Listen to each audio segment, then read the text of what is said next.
Hey guys, this is Dennis, the founder of Think Hero. And I'm David Griffin, your resident comic book and video game guru. And this is our review of The Walking Dead Season 4, Episode 11. Claimed. Okay, so this episode, I thought it was okay. Last week I liked more.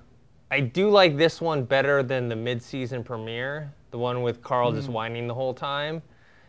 But at the same time, I think with this episode, there was only kind of two storylines going on, and it was mainly the Carl and Michonne and Rick storyline. Right. And I felt like they stretched like a little bit of story to like a whole episode. Right. I enjoyed, I like that Michonne's character's getting fleshed out more. That's something that you and I have not seen in the comic books as much, and I like that we're getting some backstory. I liked, you know, Carl and her little banter about, you know, like the whole thing about if we clear a room, you can ask one question. We learned that she, you know, did have a kid, and that's interesting. I never knew that. I mean, just some, you know, I like that dialogue. But I guess I need you to help me, educate me on this. Maybe you know, YouTuber, you know, guys that watch Think Hero fans, you know, you guys always say, you know, Dave, look at this, look what you missed, look what you're not paying attention to. I need to know what exactly happened this episode in terms of story. I'm all for Rick's great escape from the house. I mean, it was interesting. It was a little suspenseful. It was kind of cool seeing it. But I'm like, what does that do for the story? I want to know, like, you know, we're watching True Detective right now. A lot of story going on there.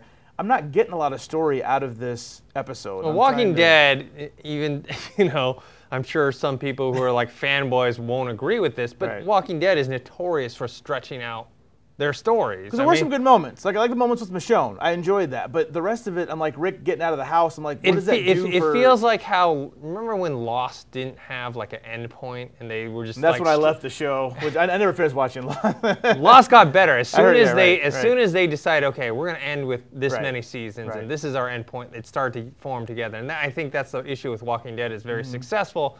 And so they're taking little bits of story and stretching them out. So there was a little bit of story in this episode. It just, they took a whole episode, you know, because mostly it was basically to get Rick, Carl, and Michonne on the move to find that. Everybody's going to that community. Now everybody's going to that community right now. Yeah. So that was the story. Right. That was the story. Right. That they extended for a very long period of time. And then you had the other side with Glenn and Tara and these new that soldier guy and the doctor. We find out that Sergeant Abraham. The doctor that, I don't know, the mullet doctor. Let's call him the mullet doctor. The mullet doctor. It's a good looking mullet. That knows how the whole zombie apocalypse started, but they won't tell him. But they won't tell him. They're like, it's top secret. Right. So you have that, but that was a small portion. That was probably like maybe like 15-20% of the episode. Right. So there was a little bit of story there, and ultimately, at the very end, they're going back. They're going back with Glenn to find Maggie. And that's the thing. I felt the stretchiness. I felt the story stretching out.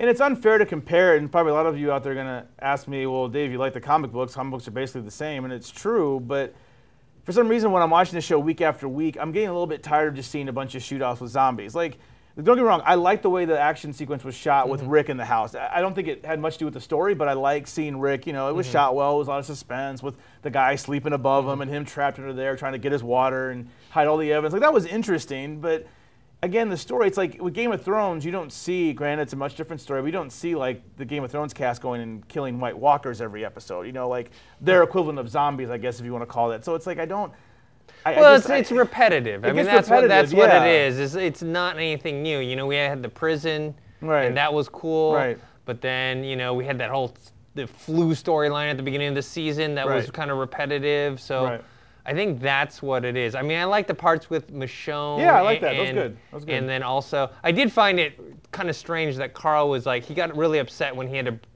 he brought up Judith's name. And accidentally, and then he remembered, oh my God, she's missing / could be dead. Right. But then later had no qualms about asking Michonne about her dead, I'm assuming dead baby. Dead or missing child. Right. Which I was like, that doesn't make any sense. Okay.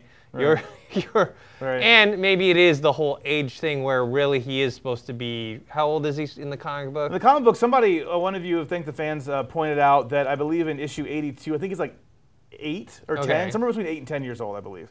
He's a little guy. He's little. Yeah, that probably makes a little more sense. Yeah. Someone that age just not knowing any better. Yeah. But at his age now, like, what is he, like 13, 14? Right. I mean, I think, yeah, and again, I said this in the last review, I don't want to criticize Carl because it's not the actor's fault that he's grown. I mean, puberty happens. In the comic book, you can draw somebody the same age for years, but time, moves season to season. But it's just, I don't know if the actor is able to carry that emotional weight quite yet. I mean, I haven't seen him do anything else besides Walking Dead, so sometimes when he has these scenes where he's letting out a lot of emotion, I'm like, I don't know if I buy it from the actor. Not so. I don't know. So for me, then it's more of a question of, okay, well, if they're gonna write this character and he's obviously growing older, why not adapt to this actor being older now and not write? Basically, what I feel like is they're writing him like he was still 10 years old, 8 or 9 or 10 years old when he clearly isn't. I mean, he looks like he could be 16. I don't know how old the actor is, but he looks older. I mean.